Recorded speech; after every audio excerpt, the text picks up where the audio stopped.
Welcome back to the Deep Dive. Our mission here is to take the most challenging, complex engineering problems and really distill the core technical decisions that are driving industry transformation. Today, we are deep in the trenches of the transition to carbon neutrality, but we're focusing not on the glamour of, passenger EVs, but on the absolute backbone of infrastructure, heavy-duty vocational vehicles, and specifically, the concrete mixer truck. It's the perfect case study. It really is. When you talk about heavy-duty vehicle or HDV electrification, most of the engineering focus for years has been on, say, minimizing drag or maximizing efficiency during highway cruising. All right, long-haul trucking. Exactly.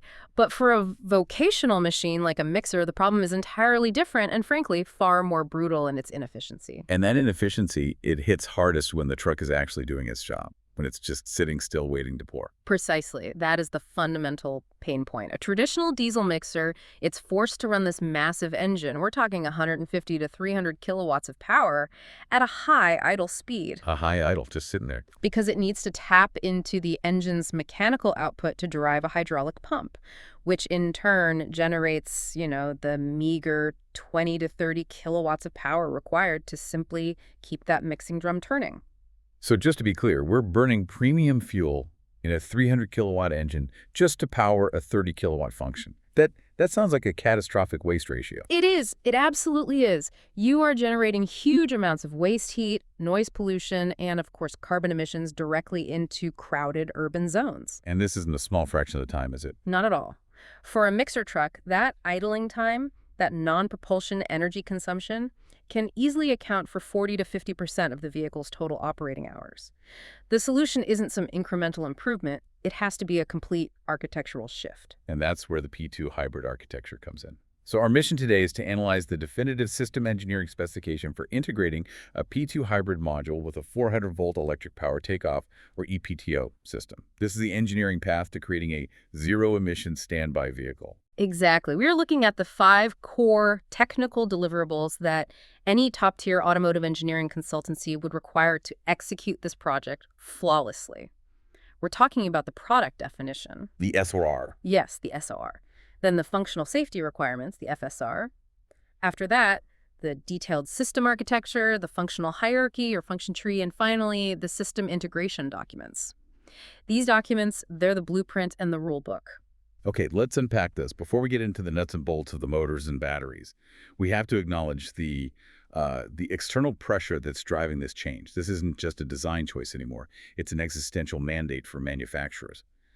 What is the global compliance landscape demanding of these HDVs? It's an unprecedented squeeze. It really is. The primary driver, especially in Europe, is regulation EU 2024-1610, which sets these incredibly aggressive CO2 reduction targets for heavy vehicles. How aggressive are we talking? We're talking about a 45% reduction by 2030, and then the truly massive one, a 90% reduction by 2040. 90%, wow. For a manufacturer, meeting those 2040 goals means an almost total fleet turnover to zero-emission technology. If they miss the mark, they face heavy fines or, even worse, restricted market access in key European markets. This one regulation, it changes the fundamental economic calculus of truck design globally. And these targets aren't just about what's coming out of the exhaust pipe while driving, right? Sounds like global standards are now explicitly targeting that vocational energy use, like the mix process itself. That's a crucial shift, a very important one. The UN Global Technical Regulation, GTR 2225, it specifically targets vehicles where significant energy is consumed for those non-propulsion purposes. So the mixers, the cranes, the auxiliary equipment, I see. they are pushing for harmonized standards around the systems that support this, including rigorous new requirements for monitoring the battery state of health, or SOH. You have to prove the battery system is reliable and safe throughout its projected lifespan, which is especially challenging in a high-vibration, high-cycle environment like a construction site. So compliance is mandatory. The non-propulsion challenge is defined. The chosen technical solution is the P2 hybrid coupled with the ePTO. Help us clarify that synergy. How do these two separate electrical systems, one for motion, one for mixing, work together without, tripping over each other? They are perfectly complementary, and that's because they achieve the required power decoupling. Decoupling. Okay. Let's start with the P2 architecture. This system places a high-voltage electric motor between the internal combustion engine, the ICE, and the main transmission. It includes a really key component. The K0 clutch. The K0 clutch, that's the secret weapon. That's the secret weapon. When the K0 clutch is engaged, the P2 motor works with the engine in a parallel hybrid mode. It can either boost power or regenerate energy. But when the K0 clutch is disengaged, the engine is physically separated. This allows the vehicle to drive purely on electric power. The EV drive mode. Right, and critically, it allows the engine to remain completely off while the drum continues to mix, the silent ePTO mode. Okay, so the P2 module handles the motion and the energy harvesting for the main drive. And then the ePTO, that solves the mixing problem. Exactly. The ePTO system is a complete re-engineering of the upper structure. We take the high-voltage battery, the same 400-volt bus that powers the P2, and we use it to drive a dedicated high-efficiency electric motor attached directly to the drum transmission.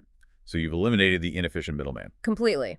We shift the power chain from the old, messy sequence, which was engine mechanical, to hydraulic pump, mechanical fluid, then to a hydraulic motor, fluid mechanical, and finally to the drum. We shift that to a clean, efficient chain, battery, electrical to inverter, to an electric motor, electrical mechanical, and straight to the drum.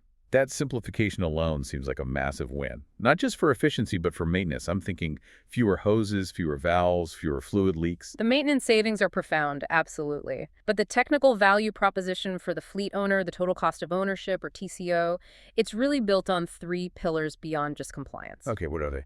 First, fuel efficiency. We eliminate the need for high-speed engine idling entirely when the truck is mixing. By shutting down that massive diesel engine for the 40–50% of its operating time spent stationary, we project a very reliable 30% to 50% reduction in overall fleet fuel consumption. For a large operator, that's hundreds of thousands of dollars saved annually. 30 to 50% cut in fuel costs. That's huge. And the second pillar? Pure electrical efficiency gains. A traditional engine-driven hydraulic system, even when it's meticulously maintained, it struggles to convert fuel energy into rotational drum power at an efficiency rate better than, say, 30 to 40%. Right. You lose so much to heat and friction.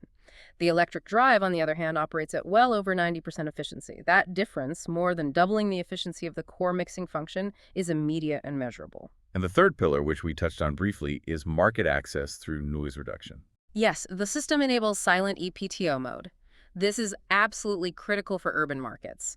Many low-emission zones, or LEZs, now have strict noise curfews, forcing mixers to shut down or operate only during peak hours. Which limits their business. Exactly. With the engine off, the electric drum drive can easily meet a target noise level of less than 72 dBA. This allows operators to run 24/7, servicing nighttime pours or operations in highly noise-sensitive residential areas. This quiet operation, it becomes a mandatory entry requirement for premium, high-density urban contracts. So it's not just a technological upgrade, it's actually a business enabler. It guarantees market access and cuts your operational costs by up to half. That's a very compelling case. A top engineering consultancy always starts every project with a robust statement of requirements, the product definition. So if we were defining the target vehicle here, what are the core parameters for this heavy-duty mixer? Okay, so we're designing for a common, large vocational platform that's typically an 8x4 drive form. This is a massive vehicle with a 31-ton gross vehicle weight, or GVW, designed to carry a mixing capacity between 9 and 15 cubic meters of concrete. Okay. The entire specification has to revolve around 2 non-negotiable architectural goals: achieving that zero-emission standby and maximizing efficient energy recovery during its stop-start duty cycle. Got it. Let's talk hardware requirements then, starting with the P2 motor for propulsion. What does that need to deliver? The P2 hybrid module needs substantial, consistent power. We specify a permanent magnet synchronous motor, a PMSM, rated at greater than 100 kilowatts. And why a PMSM specifically? We choose PMSM because it offers superior efficiency and power density compared to induction motors. That's especially crucial when space is so limited between the engine and transmission. This 100 kilowatt minimum ensures we have enough torque to assist the diesel engine on grades, and crucially, to handle that pure EV drive mode in low-speed city operations without stressing the motor. But wait. The ePTO motor for the drum is rated much lower, only about 28 kilowatts, yet arguably has the harder job in terms of peak mechanical demand. Why is there such a discrepancy? That's where the material science of concrete comes into play. The 28 kilowatt rated power is sufficient to maintain the mixing rotation once the concrete is fluid. However, concrete is what we call a thixotropic fluid, Thixotropic, meaning. meaning it gets stiffer and more resistant the longer it remains stationary. If the truck has been sitting for an hour, the concrete has set up a bit. To break that initial yield stress and get the drum rotating again, the motor requires a massive, instantaneous surge of torque. A huge surge. A huge surge. Therefore, the ePTO motor specification requires that it must be capable of handling a peak starting torque of up to 3 times its rated value. So if the system is rated for 28 kilowatts, we need it to momentarily handle close to 84 kilowatts worth of torque demand just to overcome that static friction and start the material flowing again. That peak torque capability is an absolute non-negotiable in the product definition. That's fascinating. So the physical properties of the load itself dictate the motor's stress requirements, not just its running speed. Okay, so we have the hardware defined. The intelligence then lies in the VCU, the vehicle control unit. How does it manage the power flow across the 5 distinct operational modes that the specification requires? The VCU's highest level function is managing the seamless, completely reliable transition between these 5 states. Right, so let's go through them. Mode 1, silent ePTO mode. This is the mode that justifies the entire investment. This is the core competitive differentiator. The VCU ensures the engine is completely shut off, and that K0 clutch is disengaged. Power for the drum comes exclusively from the 400-volt battery bus. It maintains the required 2 to 6 RPM mixing speed. This eliminates emissions, it eliminates noise, and crucially, it saves massive amounts of fuel. It becomes the default standby mode on every construction site. Okay. Mode 2, EV drive mode. Can a 31-ton behemoth really move silently on just battery power? Absolutely, but typically at low speeds, we're talking less than 30 kilometers per hour. This mode gets activated in stop-and-go city traffic, residential streets, or when maneuvering inside tight construction yards. The K0 clutch remains open, physically isolating the engine, and the 400-volt P2 motor drives the wheels directly. This significantly reduces localized emissions and noise in densely populated areas, often for that last mile of travel. Then we hit the highway or a steep incline demanding full power. That transitions us to mode 3, hybrid drive mode. This is where the control logic gets seriously complicated, right? This is where we shift from traditional engineering to software-defined performance. When the VCU detects high torque demand, the K0 clutch engages, bringing the ICE and the P2 motor into a parallel collaboration. Now, to optimize this collaboration, the VCU has to employ advanced algorithms like nonlinear model predictive control, or NMPC. NMPC sounds intimidating. How is that different from a standard PID control, and why is it so necessary here? Okay, so a standard PID proportional integral derivative control is reactive. It looks at the current error and adjusts the throttle or torque based on that immediate feedback. NMPC is predictive. Predictive. It takes into account not only the current state, but also anticipated future inputs like upcoming hills derived from GPS topology or anticipated driver commands based on throttle input trends. It uses a dynamic model of the engine, the motor, and the transmission to continuously calculate the optimal torque split and gear selection over a short future horizon. So it's always thinking a few steps ahead. Precisely. By predicting and coordinating the engine's most efficient operating point with the motor's best boost region, NMTC avoids those inefficient rapid oscillations and maintains a far smoother power delivery. This predictive optimization is what delivers those measurable gains we specified earlier, boosting engine efficiency by 2.8% and motor efficiency by 3.6% under real-world dynamic hybrid driving conditions. It means less wasted energy during every single acceleration cycle. That makes perfect sense. It's like an expert driver who knows the road ahead versus a novice just reacting moment by moment. Okay, moving on. Given the frequent acceleration and deceleration, mode 4. Regenerative braking must be an enormous source of energy recovery. It is the single most important tool for extending range in vocational truck. Unlike highway cruising, construction vehicle duty cycles are inherently stop-start. Every time the driver decelerates, that P2 motor flips into generator mode, using the truck's mass and momentum to recover kinetic energy and dump it straight back into the 400-volt battery pack. And how much energy are we talking about? Given the duty cycle, the system is expected to capture a substantial 10 to 15% of the total consumed energy. That 10-15% is essentially free fuel that significantly improves the total cost of ownership. And finally, we have to deal with range anxiety, or I guess SOC anxiety. Mode 5, on-road charging. What happens if the driver burns too much energy on EV drive and silent ePTO modes? That's the VCU's safety net. The VCU constantly monitors the state of charge, the SASU of the 400V battery. If the SOC drops below a predefined, typically non-recoverable threshold, usually around 20%, the VCU automatically overrides the driver's desire for pure EV or engine-off mode. It takes over. It takes over. It starts the internal combustion engine, engages the K0 clutch, and uses that P2 motor solely as a powerful generator to replenish the 400-volt battery while the truck is still driving. This ensures the vehicle never becomes stranded and, more critically, guarantees that it always has sufficient power reserve to engage silent ePTO mode when it arrives at the job site. We've defined the modes. Now let's look at the physical layout, the system architecture. That's the blueprint for how we marry the conventional 24-volt control network with this new high-power 400-volt bus. What are the key elements of that physical architecture? The foundation is the high-voltage bus. It is a rigorous, physically segregated system that connects the high-voltage battery, the RESS, the P2 inverter and motor, the dedicated ePTO inverter and motor, and the 400-volt to 24-volt DC-DC converter. And there are strict rules for this, I assume. The physical requirements are absolute. All high-voltage cabling must be bright orange for immediate visual identification. And because we have two major power switching systems, the P2 inverter and the ePTO inverter rigorous electromagnetic interference, or EMI, shielding is mandatory. You have to prevent the massive high-frequency switching noise from disrupting the sensitive low-voltage control electronics. That's essential for compliance with standards like UNR10. Where does all this heavy equipment, particularly the battery pack, physically sit on a truck chassis that's already packed to the gills? This is where packaging is not just a constraint, but actually a performance enhancement. The standard placement dictates the high-voltage battery pack must be mounted low and central on the main chassis beam. The benefit here is huge for a heavy, tall vehicle, like a mixer. Why is that so important? By strategically placing that mass, which can be 500 to 700 kilograms low in the frame, we significantly lower the vehicle's center of gravity, the CG. And by how much does that placement affect the vehicle's stability? We're talking a reduction in CG height of over 100 millimeters compared to a traditional layout.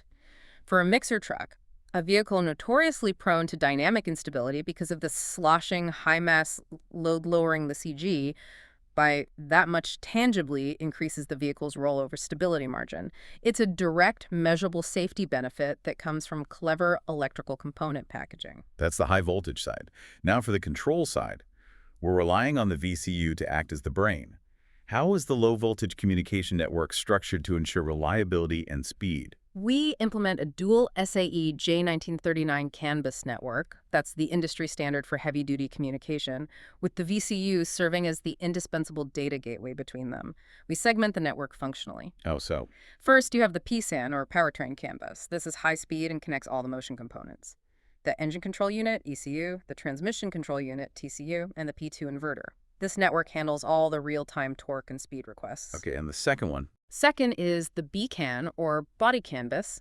This handles the auxiliary and safety functions, the battery management system, BMS, the ePTO inverter, the drum angle sensors, the driver interface panels. The VCU takes data from the BCAN, like the drum needs to rotate at 4 RPM, and translates it into synchronized commands for the PCAN, like start the engine for charging, engage the K0 clutch, and then send generated power to the RES. It's the master coordinator. Once the architecture is defined, we move to the functional hierarchy, the function tree. This sounds like a process of defining every single job the VCU has to do. How do we break down the overall goals into component-level instructions? It's a classic top-down systems engineering approach. At the highest level, the vehicle level, the goal is simple but profound. Maintain the concrete rheology stability during transport and ensure timely, compliant delivery. The objective isn't just to move the truck, it's to preserve the quality of the product it's carrying. Right, and drilling down from that to the system level. At the system level, two functions really dominate. First is thermal management, which is critical because the performance and longevity of all the high-voltage components are entirely dependent on temperature. The VCU has to manage the cooling loops to keep the battery, motor, and inverters within a very narrow band, ideally between 20 and 40 degrees Celsius. And the second system function? So load management.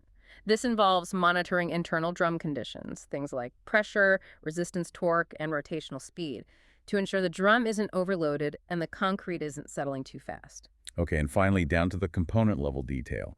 This must involve some micro-precision control of the motors themselves. Precisely.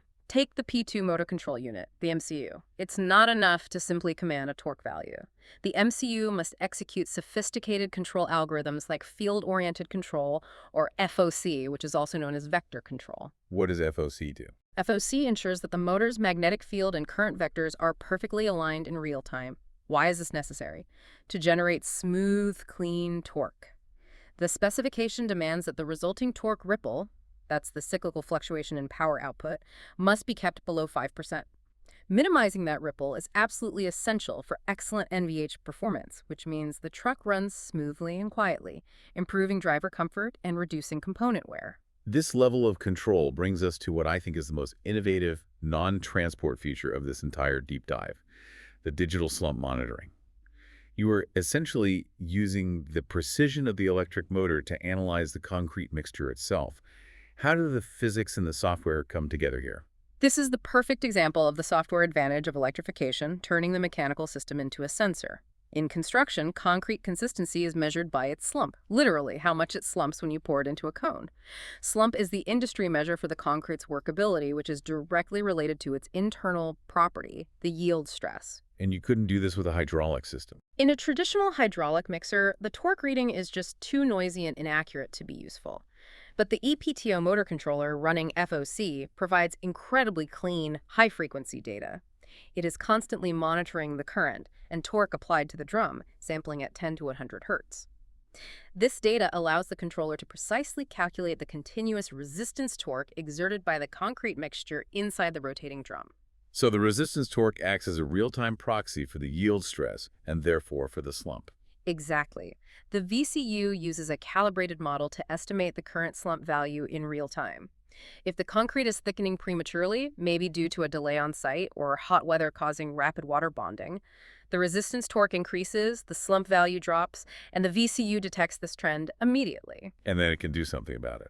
It can then automatically trigger corrective actions, like adjusting the drum rotation speed to remix aggressively, or sending an immediate prompt to the driver to add a measured amount of diluent or water to restore the optimal consistency. This is transformative. Instead of waiting 2 hours to discover that the concrete is ruined, the truck is actively managing the quality of the product during transport. This makes the manufacturer a partner in the construction process itself. We've moved from definition to performance. Now we hit the critical safety layer. Whenever you combine massive rotating machinery with high-voltage electricity in a highly unpredictable construction environment, safety has to be absolutely paramount. This is where the functional safety standard, ISO 26262, and the HVIL process dictate the design. Functional safety is the spine of this project. It has to be. The hazard analysis and risk assessment, the HVIL isn't just some appendix. It defines how we spend our engineering resources. For heavy-duty vocational vehicles, the HVIL must prioritize 2 areas: operational safety related to that huge rotating mass, and high-voltage electrical safety, which is particularly critical given the high humidity, muddy, and conductive nature of job sites. Let's break down the 3 most critical hazards you'd identify using the HVIL metrics: severity S, exposure E, and controllability C. Okay. Hazard A, unintended reverse rotation. Imagine the vehicle is driving down a highway or pulling into a site, and the drum suddenly reverses at high speed. The risk is immediate projection of concrete mixture, or worse, mechanical damage leading to the drum detaching. We rate this S2, serious but non-fatal injury, E3, medium exposure, it could happen, and C2, the driver can try to brake, but control of the drum itself is lost. This combination yields a required safety integrity level of ASIL B. Serious, but not the worst. What about high-voltage failure? That sounds much worse. Hazard B, high-voltage isolation failure. This is a top-tier safety concern. In a construction environment, you have abrasion, impacts, constant exposure to water and mud, all of which can compromise the insulation of the 400-volt wiring or the motor casing. If that happens, the entire metal chassis of the truck becomes energized. The potential outcome is S3, fatal injury. Exposure is E3. Workers and drivers routinely touch the truck body to climb in or check tires. And controllability is C3. The worker has 0 chance of knowing the chassis is hot until contact is made. S3, E3, C3 mandates the highest safety level, ASIL D. The risk of fatal electrocution necessitates ASIL D. And what about the rotational hazard, hazard C, which is often cited as the most dangerous in vocational equipment? That's hazard C, unintended startup during maintenance. This is a classic vocational tragedy scenario. Personnel are required to enter the drum through the manhole for necessary cleaning or repairs. If the VCU logic fails, or if a maintenance switch is bypassed and that drum starts rotating even slowly, the outcome is S3, death. I see. Exposure is E2, which is low because it only happens during that specialized maintenance procedure. But controllability is C3. The worker inside the drum is trapped and absolutely cannot escape. Again, this critical life safety hazard mandates ASIL-D. So two distinct hazards, both requiring ASIL-D. The resulting functional safety requirements, the FSRs, must be non-negotiable hard engineering solutions, not just software band-aids, right? Absolutely. The FSRs that stem from an ASIL-D rating demand redundancy and physical isolation. They emphasize that safety must be ensured even if the primary software fails entirely. So what does that look like in practice? For maintenance safety, Hazard C FSR 01 ASIL-D demands a physical decommissioning interface, what's commonly known as a LOTO lockout tagout. This means the system must have a physically lockable manual disconnection point. Furthermore, the VCU has to employ a totally independent separate safety circuit, a watchdog to monitor, and physically cut the 400-volt main contactor when maintenance mode is requested. And the sources are clear on this. The sources are absolutely clear. Software shielding alone is insufficient. We must require a hardwired high-voltage interlock loop, an HVIL. This interlock is a low-voltage circuit that runs through a physical switch integrated right into the maintenance manhole cover. If that cover is open, the HVIL circuit is physically broken, guaranteeing that the 400-volt contactors cannot close under any circumstance. That is hardware over software, prioritizing human life. And what solution addresses the ASIL-D requirement for electrical safety, Hazard B? FSR 03, ASIL-D, requires the battery management system, the BMS, to integrate a dedicated real-time insulation monitor. This device constantly measures the electrical resistance between the high-voltage lines and the chassis ground. In a clean, dry environment, that resistance is effectively infinite. But on a muddy job site? Exactly. If that resistance drops below the regulated safety threshold, signaling a chassis leak, the system must immediately trigger an active shutdown. This means triggering the VCU to open the main high-voltage contactors in under 100 milliseconds and, simultaneously, fire an immediate, loud, audible alarm to alert any nearby personnel of the unseen electrical hazard.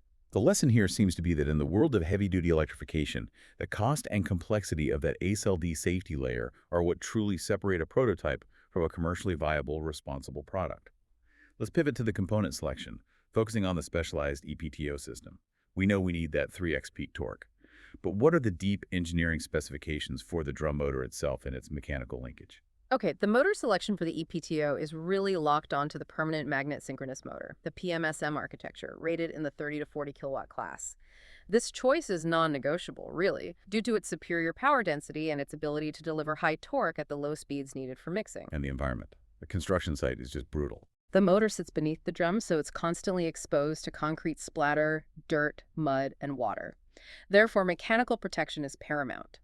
We require an extremely robust housing with a minimum rating of IP67, IP6K9K. Can you break those ratings down for us? Sure. IP67 means it can withstand temporary submersion in water. IP6K9K means it can withstand high pressure, high temperature industrial cleaning. Imagine a worker spraying the drum with a jet washer at 100 bar. The motor has to survive that daily abuse without failure. And how do we convert the motor's high rotational speed, say 3,000 RPM, into the extremely slow drum rotation of 14 to 16 RPM? That's going to require some serious gearing. It requires a highly specialized planetary gearbox. We need a massive reduction ratio, typically ranging from 180 to 1 up to 200 to 1. The planetary design is preferred for its compact size, its high efficiency, and its ability to handle immense torque. How much torque are we talking about? This gearbox converts the motor's moderate electrical torque into over 60,000 newton-meters of force at the drum flange. To put that in perspective for you, 60,000 newton-meters is roughly the peak torque of 20 performance passenger vehicles combined. This torque is absolutely necessary to overcome the rotational inertia and the yield stress of that concrete load. Now let's address that ASIL-D redundancy challenge again, but this time from the perspective of preventing an economic disaster. If the 400-volt system fails completely, the battery, the inverter, anything, what prevents 15 cubic meters of concrete from solidifying into a costly truck scrapping block? This is where the reliable old 24-volt system, the legacy low-voltage system, becomes the absolute last line of defense. We specify a powerful 400-volt to 24-volt DC-DC converter rated at over 3.0 kilowatts, and that ensures the 24-volt battery is constantly topped up, even if the engine is off. And what does that 24-volt system power when the 400-volt bus goes down? It powers the emergency discharge motor. This is a small, typically 24-volt DC brush motor that sits adjacent to the main ePTO gearbox. In a full high-voltage failure scenario, the driver or maintenance personnel manually engages a mechanical clutch or lever which links the small motor to the drum drive. And it just keeps it turning. It operates at an extremely low speed, less than 1 RPM, but that's just enough rotation to keep the concrete agitated, preventing it from solidifying. This is a crucial safety and economic recovery feature. The cost of a 24-volt motor is trivial compared to the cost of scrapping a 15 cubic meter load of C30 concrete, not to mention the structural damage and downtime required to jackhammer hardened concrete out of the drum. That system pays for itself the very first time it's used. Okay, let's shift to the energy storage system, the RESS. What dictated the choice of battery chemistry for this specific application? The environment dictates the chemistry. While high energy density NMC nickel manganese cobalt is favored in passenger cars for maximum range, construction and vocational applications demand durability, a high cycle life, and thermal safety.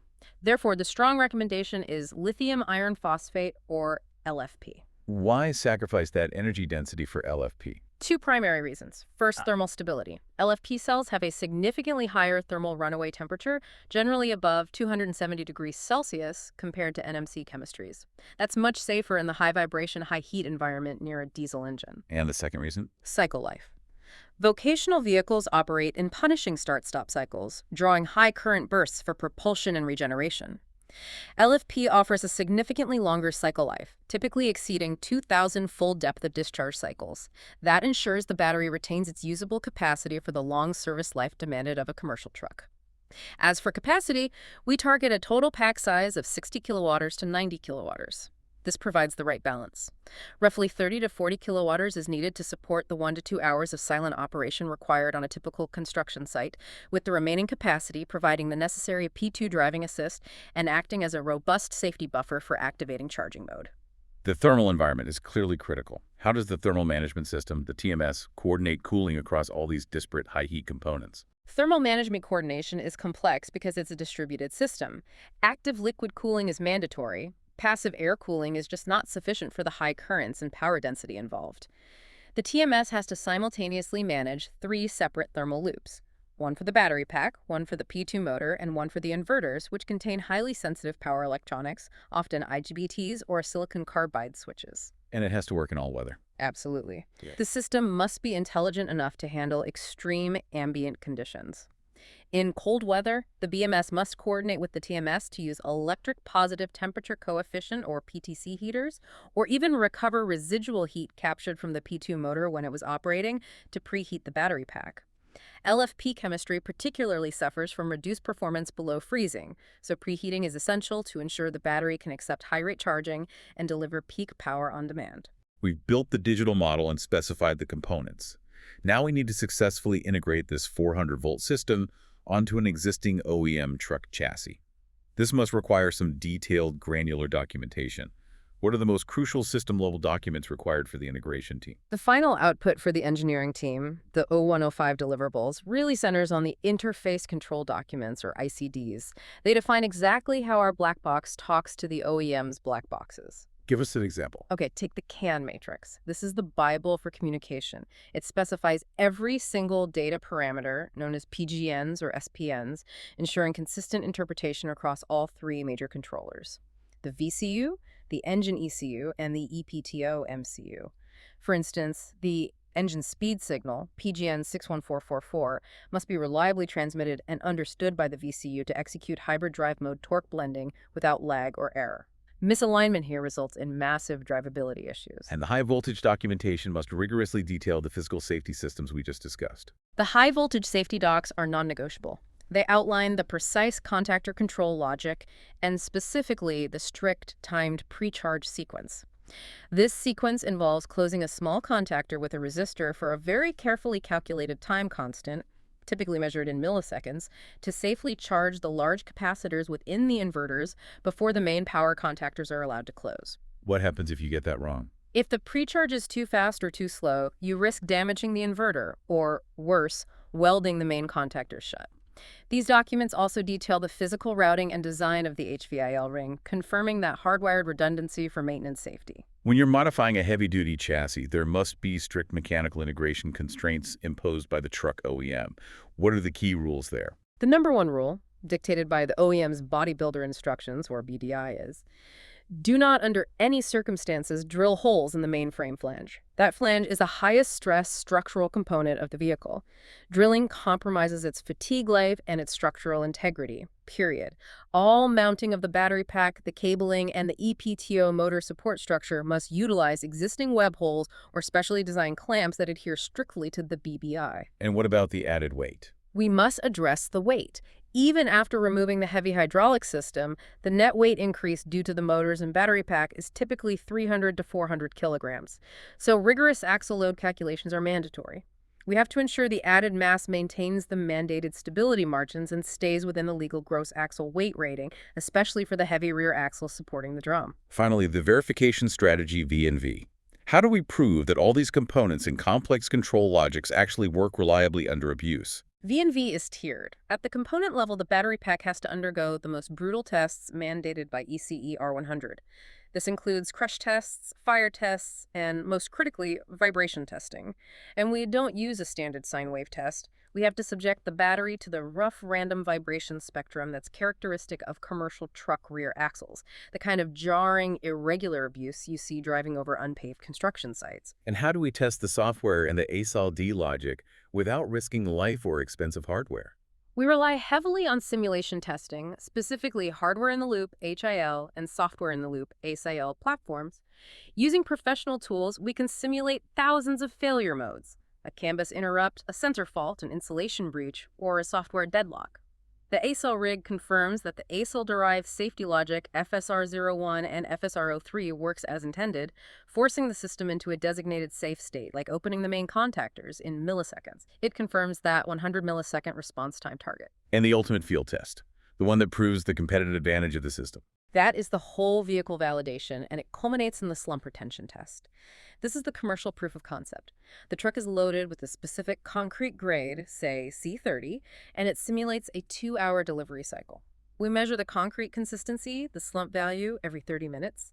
The objective is to scientifically prove that the electric constant speed drive of the ePTO, with its clean FOC torque control, is vastly superior at maintaining concrete quality and consistency over time compared to the fluctuating, noisy control inherent in traditional engine-driven hydraulic systems.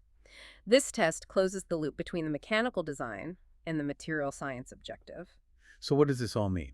We started with the immense existential regulatory pressure on heavy-duty vehicles, and we've drilled down into the architecture and the specifications required to transform the most challenging vocational machine, the concrete mixer. This project is truly a perfect encapsulation of the automotive industry's shift. It really is. It's not about finding a better diesel engine. It's a wholesale transition from a hardware-centric, mechanically driven system to a software-defined vehicle architecture.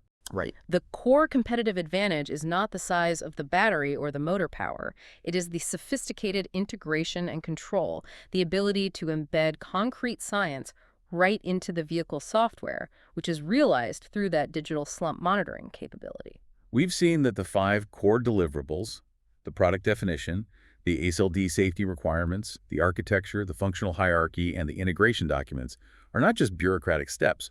They are the North Star for the engineering team, ensuring that every design choice meets the most aggressive safety standards while achieving that 30% to 50% fuel efficiency target. Exactly. The ultimate outcome moves the manufacturer beyond simply being a vendor of a heavy machine. They become a construction quality assurance service provider where the electrified truck is a smart, mobile quality control laboratory. This shift in capability is the true value driver. And that technological leap leads us to our final provocative thought for you to consider.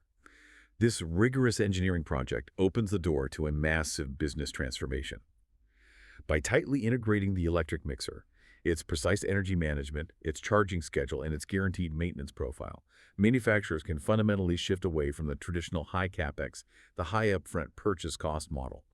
Instead, they can pursue a highly profitable truck-as-a-service model where the customer pays per use or per delivered cubic meter, maximizing long-term life cycle efficiency and ensuring predictable, recurring revenue streams for the manufacturer.